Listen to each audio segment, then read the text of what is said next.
All right, here we go. Question period.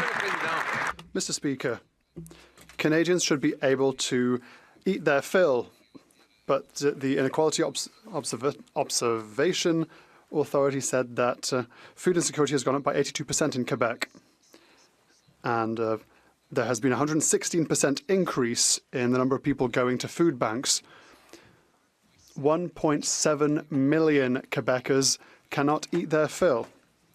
Why is this government forcing this? Why is this Liberal government forcing Quebecers to pay more on their taxes and on inflation?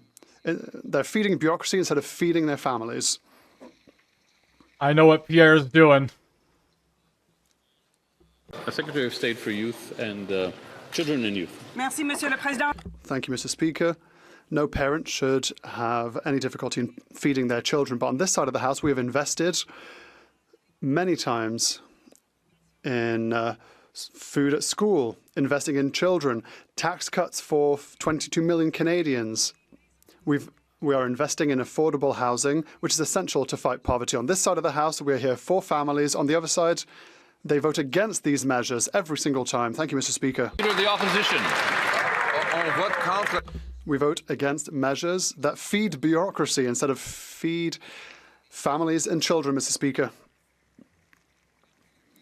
Since the creation of the school food program, the number of children who need to go to food banks has doubled, and 90% of children don't get anything from this program.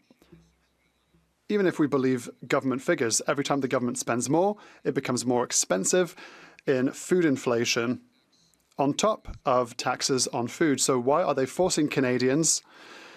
Why are they forcing Canadians to pay for bureaucracy rather than food for their family?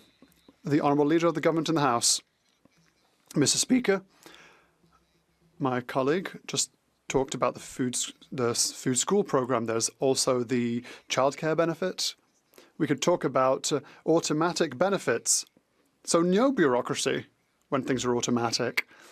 And these programs directly help mothers and fathers who are living food insecurity, which, yes, is too common in our society. Mr. Speaker, why does this leader and this party vote against these measures every single time? Measures that help those who suffer from food insecurity. The Opposition. Mr. Speaker, today Algoma announced it's laying off 1,000 steel workers, nearly a third of its workforce in the Sioux. Our thoughts are with them.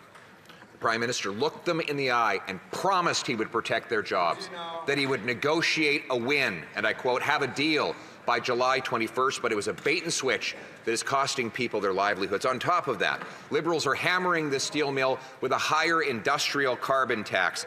Isn't it bad enough that the Prime Minister broke his promise on trade? Why is he going ahead with an industrial carbon tax that will kill even more steel jobs? Honorable Ministre de l'Industrie. Thank you, Mr. Speaker. Obviously, our thoughts are with the workers affected by the unjustified and unjustifiable tariffs imposed by the White House. Oh, Melanie. And we'll continue to work with them as Algoma Steel is going through a difficult situation, to say the least. Mr. Speaker, my team and I have been in contact with Algoma's leadership team. We absolutely have every confidence in the Algoma workers as they're going through this hardship, and we will make sure that we support them as they're developing new products and also accessing new markets. We'll fight for these jobs, Mr. Speaker. The Honourable Leader of the Opposition.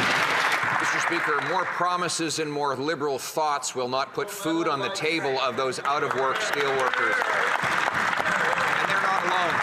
The Liberal food cost crisis is growing, according to today's Feed Ontario report, which reveals that food bank use is up 13% in 1 year and 165% since this Prime Minister became the economic advisor to this Liberal government. 8.7 million Ontario visits in 1 year to the Ontario Food Bank, while this Prime Minister hikes carbon taxes on food production. Why is he driving more people into hunger with higher taxes? The Honourable Minister of Jobs and Families.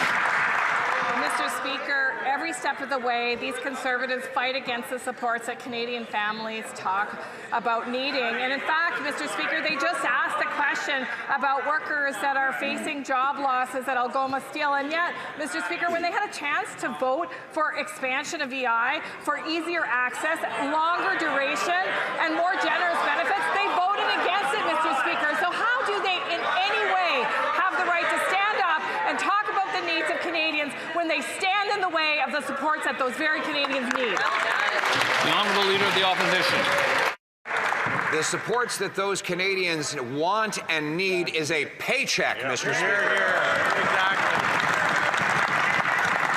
And they want to be able to afford food. They should be able. In a country with this much farmland and this much wealth, our people should be able to eat. But according to the latest report by Feed Ontario, there's been a 165% increase in food bank use in Ontario alone since this Prime Minister joined this government, yet he wants to go ahead with an industrial carbon tax on farm equipment, food processors, and fertilizer that will drive up the cost of food. Why does he get fat on his tax havens while he taxes people?